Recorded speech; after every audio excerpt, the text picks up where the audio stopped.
Hey everybody, Samson Folk here with the Rapcast podcast / YouTube video, and today is the first of many episodes that I will be doing where 29 episodes basically, where we get an outsider's opinion on the Raptors. So you get to see, okay, what do they think of my team? Somebody who knows basketball in another market. What is the outside looking in version of the Raptors? And then simultaneously, I'm going to be asking everybody, hey, tell us about your team so that we get to learn about every team in the league throughout this series. And you also get to see kind of what the consensus is on the Raptors. And today, episode 1 is with Larry Golden. Many people know him as Coach Larro, formerly of the Bulls 101 podcast. Much fanfare on that podcast for what it's worth. Did some professional scouting in his time. And now coaching A to Z, AAU. And, I guess right now, here to talk about the Bulls and the Raptors. Larro, how you doing, man? Man, I'm doing good, man. I appreciate that cool intro, man. I'm doing good, man. I'm happy to actually talk about the Raptors. I can't wait to get kind of, pick your brain on certain things and talk about some things that I've seen, and also obviously talking about the Bulls. So, man, I'm excited, man.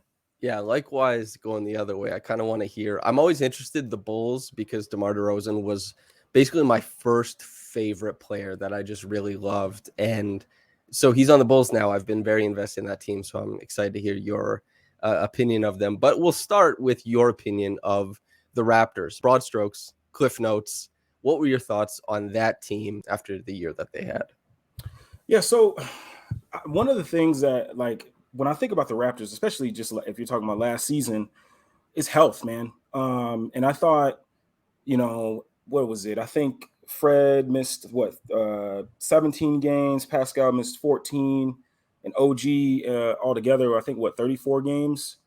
And when you look at especially OG, who I'm a huge fan of, he had a nice little run there where he was having like a career year, and the arrow was pointing up.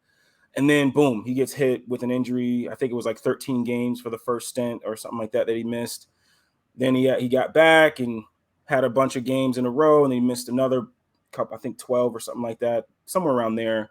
And like when you look at it, like as a basketball player, this game is about rhythm, And if you're missing games, especially OG, if you're missing games where you're always going to be guarding the best player on the other team, you're known for your ability to guard multiple positions, and then you're showing some progression in your self-creation, which is something that I thought that was something that needed to get better for him to hit that next level. And I thought he was showing like strides in that department. And then when you get hit with these injuries and games missed, it's very, very tough for you to get back to that level because you're always fighting that uphill battle to get back into rhythm.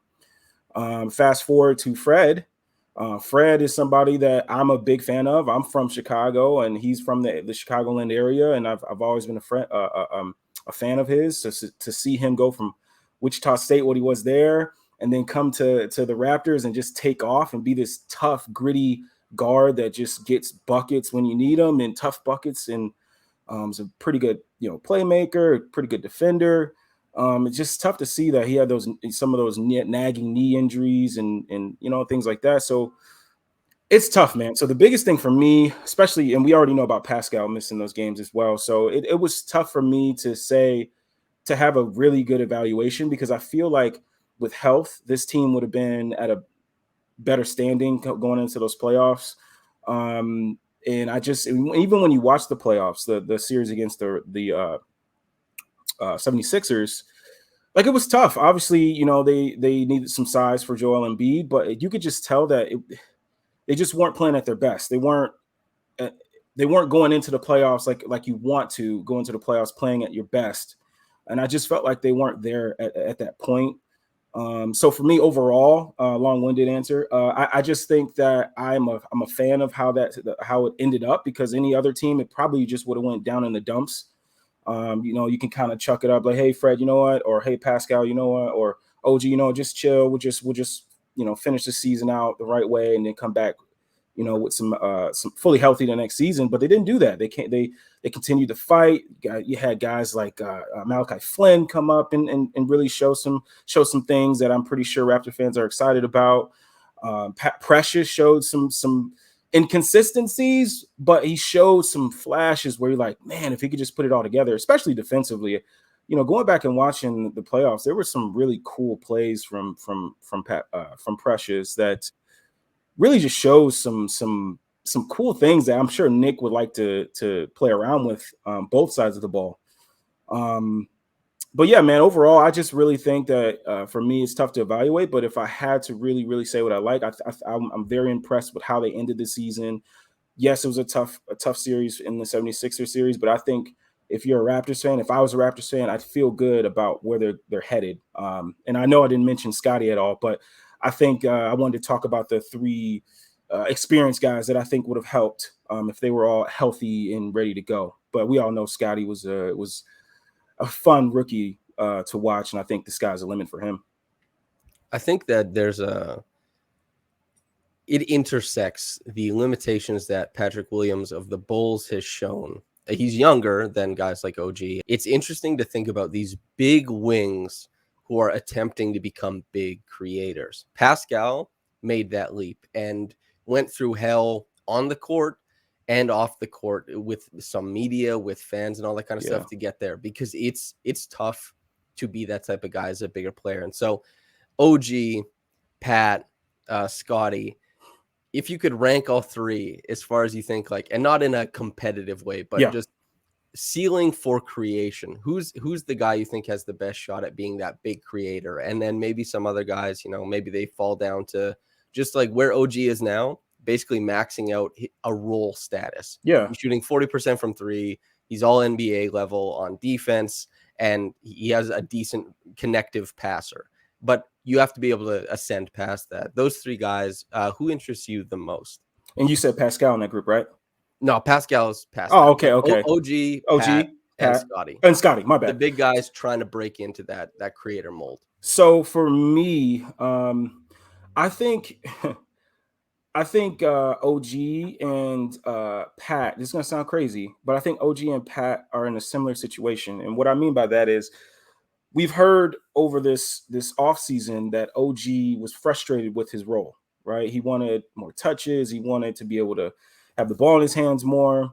And then you hear Nick and he's like, dude, like, I'm not telling guys like, yo, get the ball to this guy or get the ball to this guy. I'm letting guys flow. You know, if you grab the ball off the glass, go ahead, bring that ball up. There's no restrictions. There's no like, hey, the ball must touch Fred's hands before we do anything. There's none of that. Like, and what I mean by that, bringing that out all together, is I think Pat is in a situation where it's kind of tough for him to get those in-game reps to develop more. I think he's in a situation where, I mean, you know, you think about it, it's Zach, it's DeMar, it's Vooch, and then after that, I mean, it's tough, man, because most of the times those are the three guys that are going to get those shots or going to get those touches. And Pat's in a situation where, they run a lot of delay action, and Pat's opposite corner, or he's strong side corner coming off, but like he's not really coming down the floor and getting ball screens. He's not, coming off, a pin down, catching it, and being able to go to work. And I think I think they're OG and Pat are in a situation right now too, where it's kind of like they both in a way have like this want to do the right thing all the time. And I think PD uses academy brain, but I don't think it's like that. I think it's just like, for instance, Pat growing up in AAU, he was PG. He was bringing the ball up, getting guys shots. He wasn't that guy that was like, yo, move out of the way, let me get this bucket, And I think part of the appeal for AK, Arturas Karnisovas, is like the dude has the tools, he has the ability, the potential is there. I think if we can get it all together, like he can be this guy. And right now, I think the Bulls are hoping that Pat can kind of do what Scottie did, and which is why I think Scottie, if I had to pick right now, is probably one, just because I think that Scottie has that knack for like, yo, let me get this bucket, or if he has a mismatch, he's not afraid to go ahead and go and do what he has to do. And I hate sounding like that guy's like, oh man, he's got that dog in him, and that's not like what I mean. I just mean that like he's not afraid to, if he has a mismatch, he's not thinking like, oh shoot, Fred's our guy. I got to get the ball to Fred because Fred's going to make sure we get in the right set. And I think that's what happens with Pat. I think he thinks, dude, why am I going to take a shot when DeMar is shooting whatever from this position, this spot on the floor, and I got Zach LaVine, one of the best tough shot makers in the game. Why am I going to take this shot? And as a coach, that's kind of like you love that because he's a team guy, he's a team player, you know. But at the same time, you want him to do his thing. So if I had to rank them, I'd probably go Scottie 1, and then I'd probably put Pat and OG in like a tie, like almost like, you know, because I think Pat has shown that that when he is aggressive with his ball handling and getting to his spots, he's more fluid and it looks more natural, like of, you know, getting to his pull up or, you know, stutter rip and getting by and attacking the basket. With OG, it seems like it's like not as natural, and it's something that he's working on to get to that point. So I guess I would give Pat a slight edge, but at the moment I would probably tie them after Scottie. Yeah. The thing you bring up with OG, I think, is a great point. It's a term I coined called the workout ball, where you look predetermined in your own movements. You look like you're doing something you've been working on repeatedly, regardless of the defensive stimuli. That should change how you decide to attack. Like it's not malleable. It's not adaptable. So now that we have the big creator talk kind of out of the way, when we think about these two teams, the Bulls were the 1 seed for some time last year. And I personally, I thought the Bulls were going to be good. Bouncing around is now defunct. But when we did an episode about the Bulls preseason, I was like, I see no reason why this wouldn't work extremely well. And it did. But something that happened with the Bulls is kind of what you talked about with the Raptors, probably to a more severe degree, even health. Yeah. I'm just curious what you think or how you think health played a role in the Bulls season.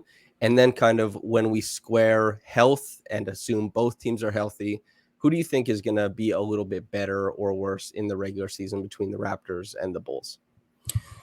Oh, man, this is tough, man. So I think if I had to pick right now, I would probably go.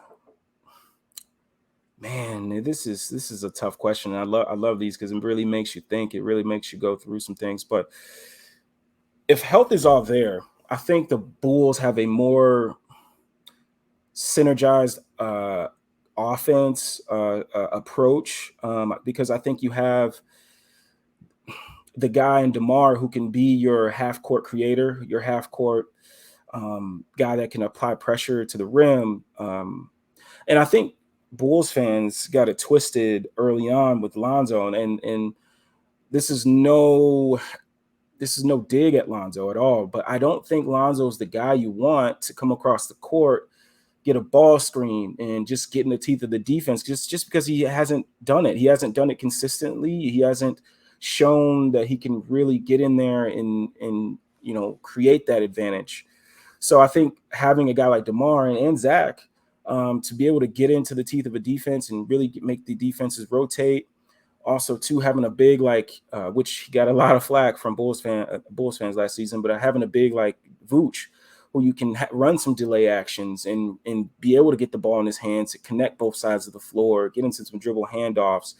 And yes, he didn't shoot the ball as well as he has in the past, but just you know, if you're in a game and you're a coach and you know the reputation of a guy like Vooch, you're still going to be worried about him shooting that ball, and he's not afraid to chuck it. He's going to keep shooting the ball, so you have to honor it. He's not going to be somebody that's like, oh shoot, I'm not shooting well, let me move this ball. And so as a defender, you kind of like, oh, he's not going to shoot the ball. But it's just like a more synergized approach, and so I would probably say the Bulls if they're healthy, but the Raptors are not far behind. And heck, I mean, I'm pretty sure there's some Raptors fans that's going to listen to this and be like, dude, what's he talking about? Like, it's the Raptors by a long shot.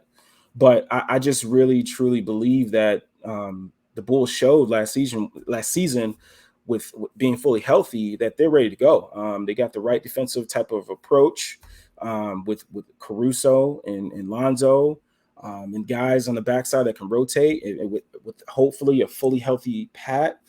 being able to have that secondary rim protection role, and Javante, he's taken the opportunity that he has been given and like grabbed it by the horns. I mean, he's been an energy guy. He's been a guy that can really rotate. He can be on the perimeter a little bit. Fast break is fed into what he is offensively, and being able to have Lonzo on the break and chucking that thing up for oops and getting that ball up to him to have dunks and energy. But yeah, man, I think it would be the Bulls, but the Raptors are not far behind, man. I just truly believe in what Nick is as a coach, X's and O's wise, and the guys they have. I mean, like you said earlier, I mean they're long and 6'8", 6'7", all around the court. Like it's tough, man. It's tough to go against teams like that, and especially two-way guys. I mean, Scottie can get a bucket, OG can get a bucket. I mean, you already know what Fred can do. You know what Pascal can do. Pascal is a bucket, so they're not far behind at all. I think that makes sense to me. Probably just because we remember the end of the season and we remember standings and stuff like that. The Bulls, I'd have them in the same tier as the Raptors. Probably most Raptors fans, I think, would have different tiers, but it goes into this idea of like, do you believe in regression or progression as more strong motivators for this season? And if you believe that Vooch is washed, which I don't, but if you believe that Vooch is washed, if you believe that DeMar's mid-range work will come a little bit back down to earth, which doesn't mean he's bad or mediocre. It just means he goes from unbelievable, mind-blowing, great to just really good. Yes. But with what you said, offensive synergy, the Bulls should be able to, with the amount of offensive talent they have on that team, sleepwalk to a better offensive rating than the Raptors, and especially in the half court. Pascal, his ability to run offense at his size, make decisions, read rotation, get his own bucket, like work in tight spaces and come out on the other side. Really great. I think that most people would still say, though, that DeMar or Zach are able to present as a better offensive leader than Pascal. Now, I think they're closer than most people would think. And I think I would choose Pascal as the best player of the three just because of defense. But the two-headed monster offensively of DeMar and Zach, with Caruso, with Lonzo, with Vooch, with whatever Pat is, Javante Green, I know we talked about, he also had awesome defensive possessions against Pascal last year. That team could be really, really good. And if they just lean into the same defensive principles of having Caruso and Lonzo be really pesky at the point of attack, you funnel to Vooch, who I don't think Vooch was bad defensively when they had everybody there. I thought he was good. He's a big guy there, cleans the boards, all that kind of stuff. I think they're the same tier. I wouldn't be surprised by either team going above the other. The only thing that, like regression back to good performances for a guy like Vooch, that would help a lot. But also then the progression side of things, and I want to ask you about this, Scottie Barnes, OG Anunoby, we kind of touched on. We'll see what happens with his season, his touches, but we don't have to worry about Scottie's touches. You talked about the dog in him being kind of something that commentators lean on, and you didn't want to do that. But it does harken to something that's real, which is some guys do have more of a pressing, I'm going to go get it kind of ethic that guides their basketball game. And Scottie is somebody who's going to go get it. He's going to take more touches this year. He's going to have more of the ball. How do you think that's going to shape up for the rookie of the year heading into his sophomore season? Well, one of the things I love about Scottie is, like, I don't think he's someone that with success, they get complacent. I think there are some guys that when they have that success, they get in that like lull, like, oh, what I'm doing is good. Like, I'm chilling. I'm right where I need to be. But like, I don't get that from Scottie. I get a guy that's like, okay, man, these Coach Nick trusted in me to do these things. I'm just going to keep really working to get where I need to be. Now, I truly believe that he's somebody that's going to just keep getting better. Whether that's like the three ball becoming a little bit more consistent or respectable, off the bounce, being able to attack a little bit more off the bounce. Like I truly believe Scottie's going to continue to ascend. I think he's just that type of player. Like you said, like, and the part of the dog in them type thing is I feel like people just like took it and ran with it, and it's just like it just took a little bit away from what at least what I meant from it. And yeah, man, like you said, I mean, there are dudes, man, that like, like me as a coach, right? There are times as a coach, right? You go into a game, team ball, let's move the ball around, let's run, I don't know, let's run, horns, rip, whatever you want to call, motion, whatever. Let's move the ball around, find the best shot. If a team is just got a good team defense and they're just really mucking things up, it is always no coach will push away a guy that you just say, guys, hey, look, 1 for a flat. Hey, Zach, go give me a bucket, man. Hey, Scottie, look, man, go get me a bucket, man. We need to stop this run. We need a guy that can really just, let's hang our hat on him for a little bit, guys. Let's just move off ball. Let's set some off ball screens, keep the weak side help occupied. But for right now, we know this guy can go get us a bucket or get to the free throw line, apply pressure to the rim. Like, you need guys like that. And anybody that says like they don't, they're lying to you. You need guys like a Zach LaVine. You need guys that you could just come out of a timeout and be like, look, man, this is the play call. 1 for a flat, get the ball, this guy, and let's just go at it from here and just play off of that, and that's what I think of dog, right? Where you can have that team in you can have that team ball in you, and you setting guys up. But when the time is, end of second quarter, when you want to go into the half up or get a bucket to have some momentum going into the half, or the coming out in the third quarter where you want to, really, get that message sent to the opposing team that we're ready to go. And look, hey, if you're not ready, we're steamrolling. Or into the fourth quarter where, you've been running good stuff, and it's time. It's time to put the game away, where you could put the ball in your best player's hands and say, hey, look, take us home. And that sometimes you do that. Me as a coach, that's how I am. If my best player's having a good game, we're gonna keep going to them. And that's just the way I am, and that's what I think of dog, where I can say, okay, I got a dog on my team. He can go take us home. And so yeah, I know I go long-winded, man, but yeah, no, I think Scottie's going to keep ascending, man. He's a guy that I truly believe in. I've been watching since high school, and I just love what he is. He's not afraid to really get in your face. He's not afraid to affect the game in any other way, than scoring. So yeah, I think Scottie's going to just keep ascending. So when we think of Montverde to Florida State to the Raptors, I talked about this. I did an episode with Ben Pfeiffer where we talked about this incredible progression from Scottie, and it definitely doesn't seem linear in what he's deciding to, not even deciding, but just what he's succeeding at any different points in time. He looks different. Is there a progression, having watched him from way back then, that really surprised you as far as what he was able to become good at? Honestly, man, for me with Scottie, it was the self-creation. I think that was the biggest thing for me. I felt like a lot of what I watched with Scottie was in high school, was on the break, or, well, in Montverde at Cade, so Cade was kind of creating advantages for him, so he didn't really have to do that much. But like Florida State, you didn't see it that much.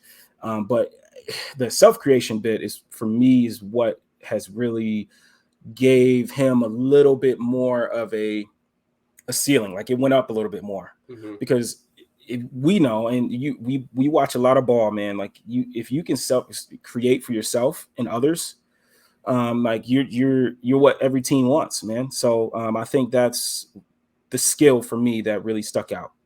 Yeah, that makes sense to me for sure. So for the Bulls coming into next season, and this is where we'll kind of bandy about, like, okay, what are we really looking forward to? And with the Bulls, let's get that answer first. I'll answer from my end. But what are you most excited about for the Bulls heading into this year, in a season where I think the fan base and the popular media is dissenting upon it a little bit? It's a little bit lower than maybe it deserves to be. Yeah, I agree with that, man. You don't get that that like excitement really. But the biggest thing for me, health. If this team can stay healthy, the they're going to be just fine. They're going to be right where they need to be. What I'm excited about is the playoff experience that Zach LaVine and the rest of the guys I mean, going in there to play Milwaukee against Giannis, the defending champs, seeing what it takes, man. Like DeMar talked about it. DeMar said, man, these dudes just didn't know how hard it was, how hard it was, you know, and just to win a game in the playoffs. And I think I'm eager to see how that affects the rest of the guys. Is Zach LaVine a little bit more less? Is he less careless when he's got the ball? Is he understanding? You know, not turning the ball over is a huge deal. Is I want to see his mindset, because there was a game in the playoffs against the Bucks where his explosiveness wasn't there because of the knee, but like he was making the right reads passing wise. He, you know, I think he ended up with 12 assists or something like that, and it was just really cool to see him use his presence on the floor to leverage it for assists for his teammates. And I thought that was really cool to see, and I'm wondering if that's something that he'll bring into this season. But I'm just excited for the health. I'm excited for hopefully full season of Patrick Williams. One of the biggest things that hurt the Bulls is, I mean, it played into what the Bucks like to do scheme wise anyway, but they rather clog the paint. And if you guys can beat us from three, we'll tip our cap and we'll adjust from there. The Bulls' biggest Achilles heel to me, for me, I know other Bulls fans would probably say the interior defense and rebounding, which they just fixed with Drummond, but is the threes, 3-point attempts. And Billy this past season said, hey, look, man, we're going to take the right shots. But I put myself in Billy's shoes. Of course, you're going to say that. You know, you're gonna kind of push, you know, make the fans like not get too crazy, not get too worried about it, right? If you don't have a lot of 3-point shooters on the floor, like exactly, you're gonna take the right shots. You're not gonna just jack up threes from, you know, Javonte Green if he's open in the corner. You're gonna keep moving that ball and finding the right shots. But I think in the playoffs, like you saw it, you know, especially with DeMar, man, they're not giving up the short middies. They were like, okay, dude, you can take a contested long midi, but you're not getting into this short midi that you love so much. And it took that away. So now, you know, when he's getting in there to try to create, he's kicking it to Ayo, who I love Ayo. I think he's going to continue to get better. I think he's just a hard worker, and he's going to keep ascending. But you're kicking it out to Ayo, who's not the greatest 3-point shooter. You're kicking it out to Javonte Green. You're kicking it out to I can't even think right now, but you're not kicking it out to Alonzo Balls. You're not kicking it out to Nikola Vucevic, who has to be in the play, you know, the point of attack, the pick and roll. We don't have multiple screeners, so Vooch was the guy that had to be the screener a lot. So like it hurt us, right? Because now we're, instead of being able to get to those middies that we depended on a lot with DeMar, now we're kicking it out to threes for guys that aren't good 3-point shooters. So that's what I'm looking for. We need Lonzo because he was a pretty darn good 3-point shooter. He got up a lot of attempts as well from there. So I'm looking for that. I'm looking for, how can we fix that? Is it going to be more of an emphasis on attacking short closeouts, or for me, I try to put myself in Billy's shoes and see how I would go about it, because I don't think they really attack the 3-point shooting the way I would love to have seen it attacked. But I think there has to be some way to not live with, you know, threes from people that aren't the best 3-point shooters. So there has to be some way, some creative way that you can put together, scheme it, you know, where maybe, okay, we put Javonte there, but maybe now he's going to come get a, you know, snug pick and roll, maybe something where we can stay aggressive and attacking the basket, because I just don't think we have the right shooting at the moment. And I think if it hurt us when teams go zone, like for instance, Miami, they would go zone a lot. They went zone against everybody, but any team that went zone against the Bulls had some success. And I think if you're smart, that is something you'll throw out a lot, because if it isn't Zach, Lonzo, Vooch, I mean, you got a shot. You got a shot for you know, a short closeout and live with it, you know? So that's where I'm at. But in terms of excitement, it's health, Patrick Williams full season, we've seen some things in these pro-ams with the ball handling and the confidence to use his bounce, use his ability to attack the rim and use that length, get to his one-handed pull-up that he loves and get to that pull-up that he loves to do anyway. Like, I'm excited for Pat because I think, honestly, and this is the last thing I'll say because I'm so long-winded, man, but I just love talking ball with you. But the biggest thing with Pat is I think a lot of people see a good defender in him. And I do too, but I think he still has to show it. I think his on-ball defense is one of the things that I think he has to get better at. And screen navigation really is what I'm talking about. Teams are going to put him through screens. He hasn't shown the ability to really show good footwork and the ability to get around the screen, which is something I'm watching out for. Off-ball defense, I see that. I think that's going to be his calling card. I think that weak side rim protection is something that I think he's going to really be good at. Flip to offense. I think offense, he's a guy that, yes, he's pretty good at catch and shoot, albeit on low volume in his career. But I think he's that guy that's going to be able to catch and off the bounce. Like, I think Pat is a guy that once he gets more comfortable, we're going to see more attacking closeouts, getting into the rim, getting to a pull-up, more of that type of game. He just looks so much more comfortable doing that. And that's something I saw, even if you go back to his last time in the summer league. You saw a lot of comfortability in the mid-post area, being able to turn and face, jump shot, turn and face, rip, get to the basket. That's what I would love to see more from Pat. But again, it's tough when you got those three guys ahead of you. So hopefully you can see a little bit more of that, when those guys go to the bench and he could be a little bit more involved in the offense. It's an interesting parallel between, this is also something I've noticed with Pat, and there's a parallel for Scottie as well, is that I think people feel like it's easier to label these physically dominating wings as stoppers. Yes. When in reality, Scottie and Pat both honestly struggle at the point of attack.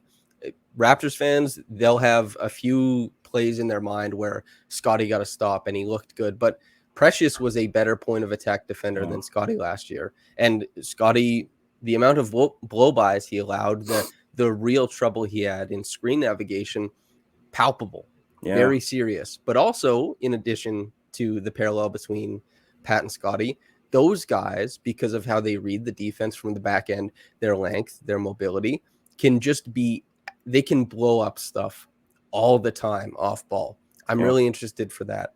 In addition to that, what I'm excited about for the Bulls is, starting with Pat, he's a good cutter. And if that 3-point volume kind of bumps up a little and the percentage stays static, the cat and mouse game of him playing with guys who are trying to, if you have Zach LaVine, one of the most talented on-ball guards in the league, running, like a pick and roll with Vooch. Vooch can short roll. He can get all the way to the bucket. He can pop out. Let's say they're doing a weak side zone. Yeah. Pat playing around with that zoned up defender. Is he going to lift? Is he going to cut back door? Maybe it's Lonzo working on the weak side with him. How they decide to cut, to drag defenders, to bring like all that kind of stuff. Pat would be really interesting. And that additionally, to get closeouts, he's like a guy, and I know we idealize players like this the same way with the on-ball defense, but guys like that, you imagine a version of like pump, drop, dribble, bang. Yep. And Pat, I wonder, man, if he, like Alonzo G in 2K12, you enter the animation and you bang it. I wonder, just because of like, you could have like Zach, DeMar on ball, pick and roll with Vooch, Zach like above the break, Pat in the corner. I'm just trying to think of how a defense, if you get the edge, like you get over the screen and it's that 2-on-1 now, and now you pass that advantage out to the weak side. It's like, how does a defense keep up with that if Pat is doing his thing? That's really interesting. But then mostly I love watching Zach LaVine. His playmaking, I think, has been, I know, like as you're saying, the 12 assists, really, he made the jump, I think, that Jason Tatum has to make. Not that LaVine is better than Tatum, but just seeing some of those extra reads, maybe using that extra dribble to drag a guy and then another read is available. Zach has gotten really good as a manipulator, and I think he can get even better. But the raw, like, at rim finishing with his jumper, there's the ceiling of Zach offensively exists in it's a very small group, and I want to see him reach it. So that's what's exciting for me. For the Raptors, what are you most excited about? Real quick before we go into the Raptors, you brought up that point about Pat, about him being able to attack.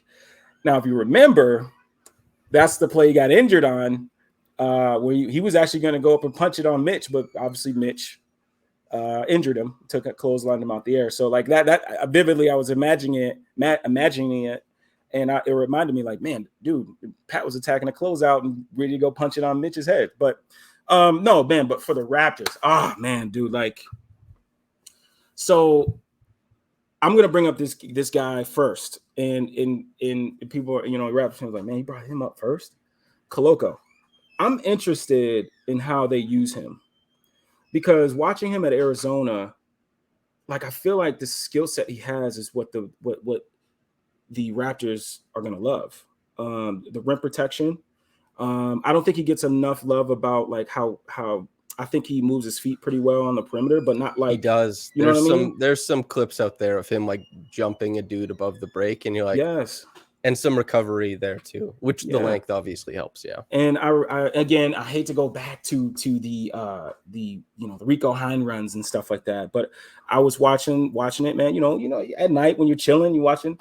And there was a play when Fred was there, Fred VanVleet, and he threw up a lob to Koloko, and he threw it down monstrous. You know what I mean? And they cut to Fred like, man, it's been a long time since I could do that. So it's like you could see. I know it's like pickup, but like, I mean, you're going to play with this guy on your team. So obviously that means a lot. And to me, that said, like, man, like, there's going to be some opportunities for him to apply pressure to the rim with some rim runs, and being able to have that lob threat. I think it's really, really cool, because like you said, if you fast forward, rewind back to what you were saying about the Bulls with how the setup with, Zach above the break and Pat in the corner, like having a guy that can really go up and finish the ball and be really efficient around the rim, like Koloko has the ability to do. There's going to have to be a tag from somewhere, and which is going to help other guys like maybe Scottie or OG, putting them in those situations where they can be the guy that is being guarded by the tagger.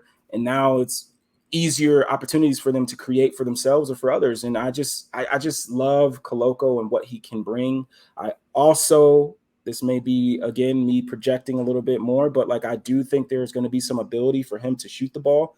I don't know, maybe this season, but like, I do think he'll be, at some point, he'll be respectable from outside, from shooting from three with Koloko. I think there's something there with him, but that's one thing. I had to get him out of the way. But Fred, him being not being injured and actually being healthy, that dude is one of those guys on the team where he just elevates everyone. He's the smallest guy on the floor and most of the time at that 6 foot, but like the toughness he plays with, the grit, how smart he is as a passer at times, and his tough shot making.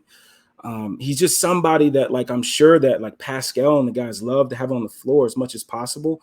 And he just makes your team better. He could be the head of the snake on your defense and really muck things up. And I love some of the things that you had talked about is their defensive scheme, which I noticed in the series with the Sixers, is how they love the attack from the corner, and they're willing to give up that corner three or that corner look. And just watching some of those games, just Fred is not afraid of anything.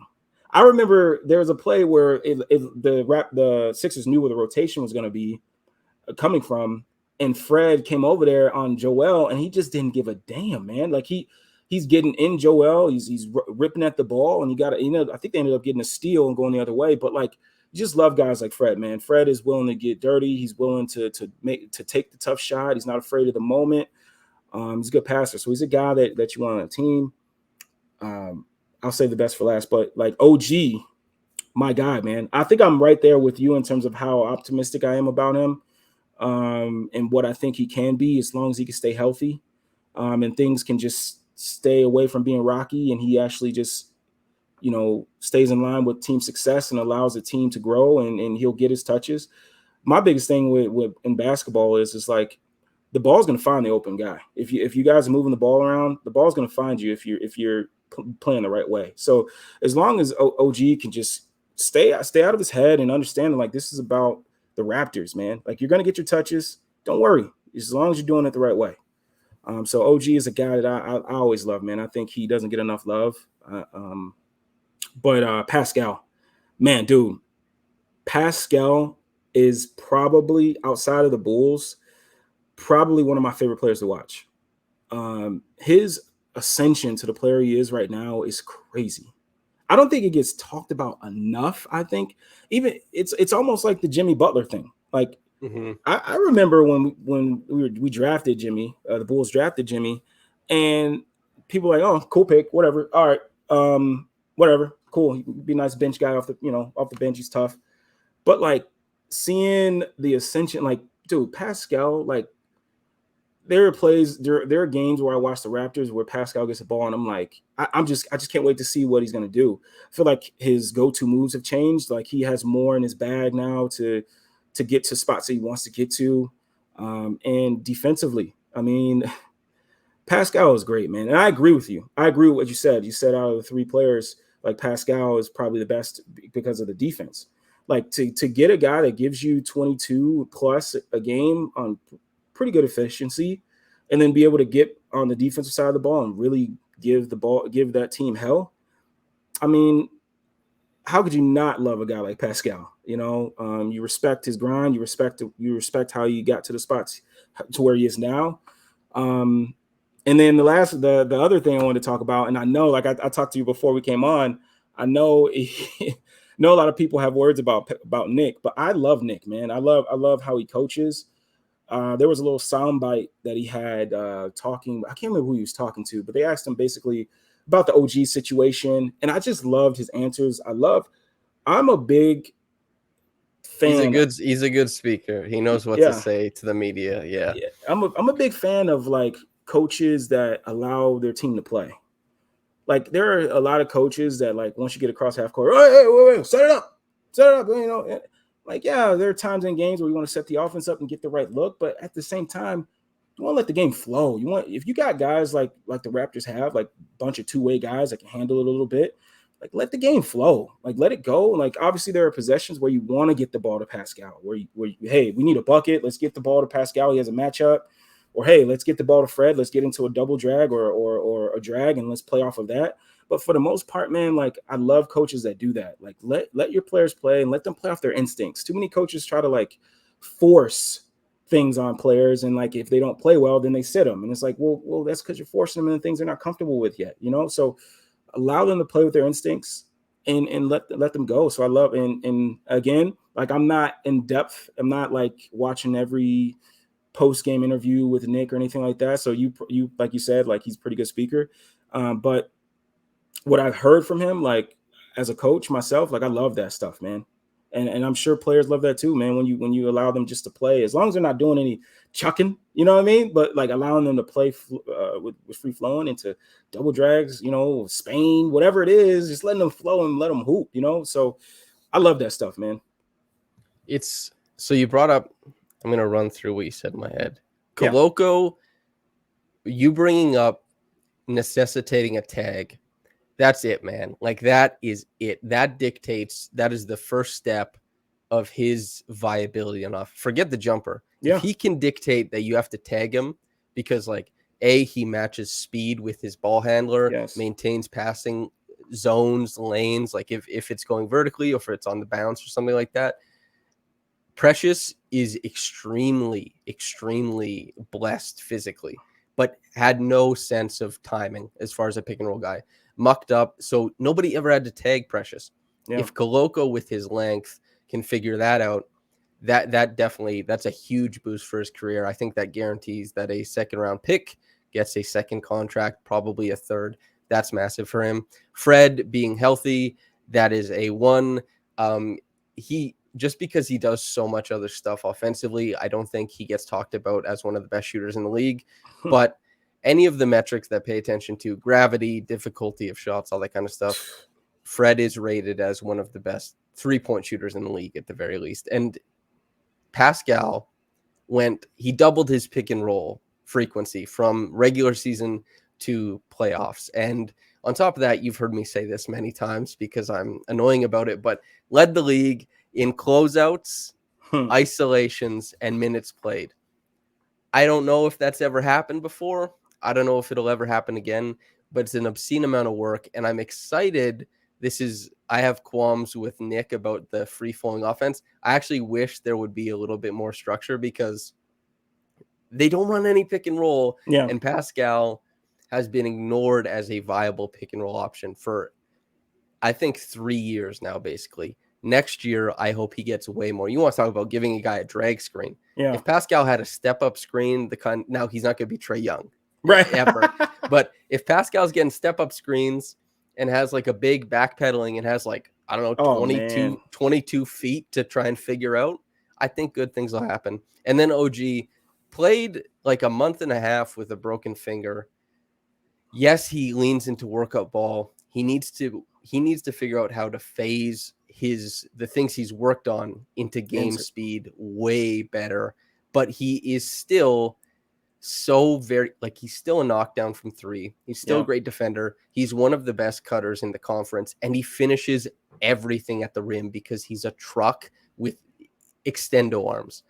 There's just a lot of good things that can get better with the Raptors. I don't know. I can't conceive of how far it really goes, but that's a team, and Raptors fans obviously are excited. It's a team to be really excited about. And I'll add on top of that, Scottie, connective passing, and just like manipulative passing, because Scottie was mostly on an island this past season. The self-creation you brought up, absolutely. His ability to score in isolation came out of left field. Yes. I didn't see anybody talk about it, but it was there. Man. And then it stayed.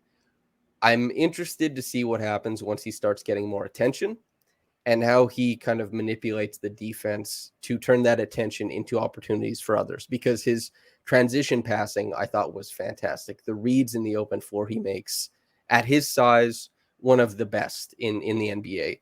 Curious to see how his half-court passing progresses. But all of that is, we're excited about a lot of the same things. I got to send you a clip after here. It was in the playoffs. You might even know what I'm talking about. There was a Scottie. They're coming up the floor. Scottie's at like the elbow, the strong side elbow. They get the ball to him. Pascal's player, who I can't remember who it was, it might have been Danny Green, drops off of Pascal, who's at the top of the key, and literally like this. And when you talk about connective passing, like it was so impressive about Scottie. Like it was like all you needed to see was just the step, and the ball was already coming out. And I think Pascal was like caught off guard by it because he didn't even cut the ball. Like he probably would have had a free lane for a dunk, but like I don't think he expected that type of quick, perfect type of pass. It was like a nice little pocket pass, and like it just showed like how fast he processes things sometimes. And like you said, I think that's a great point too, is like his half court passing. Like, where does that go? And I thought that was like a really cool sign of like, okay, things are slowing down a little bit for him. And it sucks he had that injury with being stepped on, but it was a dope pass, like in terms of connective. Like it didn't take, some guys got to take a while to see the floor. And it was just like, he knew where everybody was, boom, real quick. And man, it was just really cool thing. Like, the stuff we nerd out over, like that's the stuff like I love seeing, you know what I mean? Like, it's like, okay, guy, as a scout or a coach, anybody that understands ball, like you look for those types of things where you can tell that they're reading the floor, they're scanning the floor. It's not one of those things where like they're playing and then they catch it and now they want to see. No, as they're coming up, they're seeing where everybody's at, they're scanning it. So when they do get the ball, they know where they want to go right away. So it's like really cool to see stuff like that. Another sign of why you get really excited about a guy like Scottie Barnes. We talked about the self-creation and the dog in him thing, right? Is like Scottie didn't get the extra defensive attention last year. So what did he do? Just beasted and feasted on the dude who had him in single coverage. And also, since everything is about how you interface your skills together, like the hierarchy of decision making for a player, you have to sort that out. It's not intuitive to just be like, if I have this and it gets stopped, I go to this, I go to this, I go to this. Like it's this rapid decision-making thing. And Scottie struggled against doubles last year, which he was vaunted as like this savant level passer. Yeah. That's surprising. But once you realize that Nick Nurse was saying, bring the ball up the floor. If you have like a guy in single coverage, go score the bucket. It's that shift in mindset that he was like, okay, I'm going to take what's available. Yeah. What is mostly available?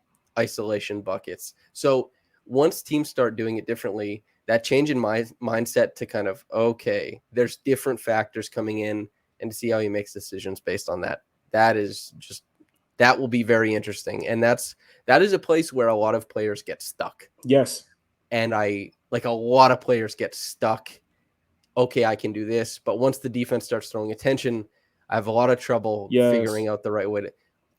He still has to prove that he can do it. Yeah. I think he will, but it has to go on the tape. So we'll see what happens next year. I think, and to go with that point, is I think like the greats, right? The guys that want to get better. I think, especially I think the perfect example is Trae Young. His summer league, everybody's trashing him. Oh my God, this guy's trash. How could he have been a top whatever pick? Oh, he's trash. Then he starts out the year like not really good, and then I feel like for players that are drafted at that high level, and even players that care, I should say. But so if I were me, if it was Scottie, right? You just do what you know your first year, right? You try to affect the game on what you know you can do. And for Scottie, it was isolation scoring. Like that came easy. The greats, right? They go in the summer, or I shouldn't say greats. I hate saying that. The guys that want to get better. I'll just say the guys that want to get better. They go into the summer and they watch film. They watch film, and they see, what is it that I was struggling with? Double teams. Hopefully, and that's where the trainers come in, and hopefully you have a good trainer, and hopefully you plan pickup that allows doubles, a la Devin Booker that didn't want doubles. But and you just really work on those things, right? You just really like, okay, all right, I'm getting double. How do I attack this? And that's why, and I'm about to get on my little soapbox here, but like the thing where everybody was making fun of Matisse, right, with the dribbling, that frustrates me because, the thing was like, he should be working on above the break threes and catch and shoot corner threes. And it's like, first of all, if you're going to any workout, any training, anything like that, you always either you start with ball handling to start the drill, to start the day, or you end the day on ball handling skills, right? So that's the first thing with training. So who knows? He probably was working on shooting, but the only clip they had was the ball handling. And then on top of that, if he did a workout and they did clips of him shooting and he was just clanking left, airballing, whatever it is, people he get made fun of because of that. So it's like, I just love the fact that he's working, right? And he's doing drills that aren't easy for him. And the only way you grow is by doing things that make you uncomfortable, right? And so if that drill is something that he just ain't doing easily, I want him to keep doing that drill. Keep doing it until you master it and then move on to something else, right? And so with shooting, with Matisse, it's the same thing like with Scottie, right? Just in the summer, do things that make you uncomfortable. Right now it's double teams. Really work on being doubled. Go to open gyms where they allow doubling and just like really work on that. And hopefully that, like you said, that's something I'll be keeping my eye on with him as well. It's because obviously teams are going to be like, well, no, that's rookie of the year. We can't allow Scottie to think that he's just going to step in the league and do what he want to do. We're going to send this double and see if he can make a play. So I'm excited for that. I'm glad you brought that up. That's something I'm going to keep an eye on myself and see where it goes from there. But I really love seeing guys that come in the league. They lean on their strengths. They find out their weaknesses. And then the next year you can see, oh, shoot, like they're starting to progress in that weakness. Like their weakness is starting to become a neutral. And then now it's starting to become a positive. You know what I mean? So I'm excited about that. What does PJ Tucker do after he's run off the line? Oh, he makes the pass out that resets the defense and the offensive possession. If the moment you prove you can shoot, they're going to make you put the ball on the floor. So yeah. You like the Matisse thing is like, I know some people think that like static 3-point shooting is probably a very overrated skill currently because NBA defenses have gotten really good at one thing over the past 5 years, and that is running shooters off the line. The moment you have like a month or 2 months where you shoot good set shots, that is the death of your set shot. Like Yep. you're going to have to use an escape dribble and gather. Like you're going to have to show that, and maybe not even that, because they'll pull guys to come. Maybe they start like peel switching and stuff, right? They're Yeah. just running you into, and not even that, but maybe it's a really good closeout. You don't even get the drop dribble and the shot. You have to step into 18. And then maybe you haven't worked on the 18-foot shot. Yeah, exactly. So you have to continue that advantage with what? A dribble. And then you have to take reads as a passer. Like, guy, you can't just get in a gym and shoot the ball. You got to work on everything, because the NBA defenses, if there's a lot of people sleep on how, because there's rules that make it tougher to defend, but the ingenuity of defenses currently isn't that they can just stop guys in one-on-one. That's not what NBA defense has progressed to. It's that in a team concept, they can take away advantages that used to be ironclad. The 2012 LeBron James, 20 feet away from the basket, skip pass to the corner, broke NBA defenses, and now that advantage is hardly anything. The skip pass is whatever in the NBA now. And that's Matisse Thybulle is on the opposite end of skip passes. He has to shoot, of course, but the moment he starts doing that is the moment he has to start doing other stuff too. So yeah. Great point, man. Love it. That's probably a decent place to end the podcast. As far as the Bulls, though, are there any parting shots you want to give? You're imparting your wisdom to Raptors fans. If you wanted to urge them to think something or know something about the Bulls, what would it be? I would say we didn't bring him up at all, actually, but Andre Drummond. I think some people, like I saw some Bulls fans, and I'm pretty sure some Raptors fans were thinking it as well. It's like, why would you add Andre Drummond? Like, out of everybody in the free agency, you went after Andre Drummond. And after thinking about it and watching film, I put out a clip, like a 2-minute clip of Andre Drummond as well. But like defensively, like last season with Vooch, we all know Vooch, right? People that have watched Vooch with the Magic, and with the Bulls, is like he's not very scheme versatile, right? You can't really do a lot of things with him on the floor. You can't do a lot of things with Andre Drummond on the floor either, but what he does provide is that ability to show at the ball. I think he does a better job than Vooch with moving his feet on the perimeter. He has very good active hands. And I think and it may not be like an amazing, he doesn't give you that wide variety of scheme versatility either. But I think what he does provide is a little bit different of he can give Billy a little bit different of some scheme ideas, because I do think he's a little bit more comfortable on the perimeter rather than backpedaling and defending the rim. And I think it's opposite, a tad bit opposite for Vooch, because he also has trouble backpedaling as well, defending the rim. But like, I think he just gives you a little bit more on the perimeter, and his active hands. I've liked what I've seen from Andre Drummond in the clips I've seen. And I just think he gives you a little bit different look defensively, but also like his rebounding. Like, I think a lot of people think about rebounding as like just whatever stat, oh, cool, yeah. But like, part of defense is rebounding the darn ball. Like, the defensive possession does not end until somebody on your team rebounds the ball. And I thought second chance points and things like that, like, were some things that Bulls at times struggled with, especially when Vooch was not on the floor. When Vooch was not on the floor, like, dude, we could, especially losing Lonzo, because Lonzo was also a pretty good rebounder for his position. But when Vooch was off the floor, we couldn't rebound. And a lot of people said, oh, Tony Bradley is about the same as Drummond. But like, dude, we struggled with Vooch off the floor rebounding. So the addition of Drummond helps the team in terms of rebounding, especially when Vooch is off the floor. And I think he gives a little bit different of scheme versatility, things you could do in terms of defensive scheme, showing him a little bit higher. There were times where he switched a little bit and did okay. So I'm just pretty eager to see what Andre Drummond looks like with Billy, who's known to have pretty good defensive units. So I'm pretty eager to see what he does with Andre Drummond in his minutes. So Drummond's one. I also think with Io, I would be able. I would say keep an eye on Io a little bit. I think that Io is going to continue to get better.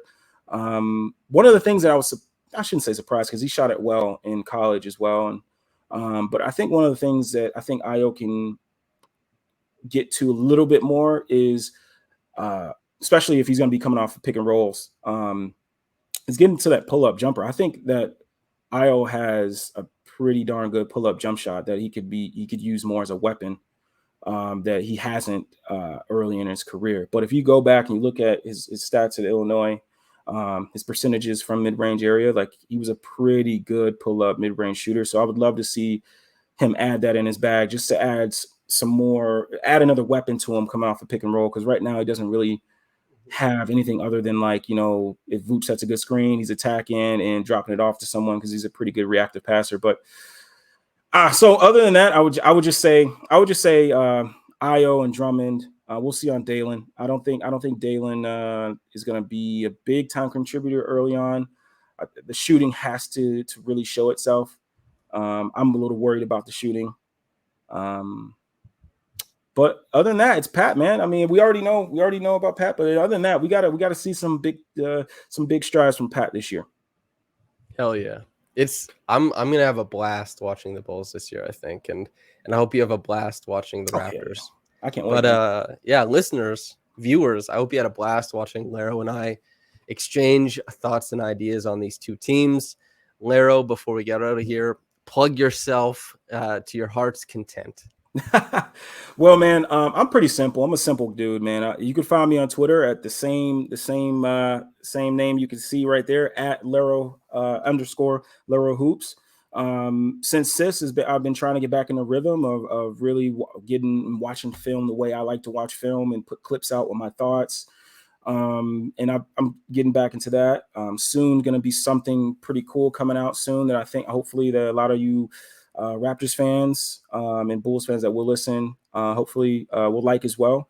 So I can't wait for that to come out. But other than that, man, that's it, man. I'm just be posting some clips and talking some ball. I love interacting about clips.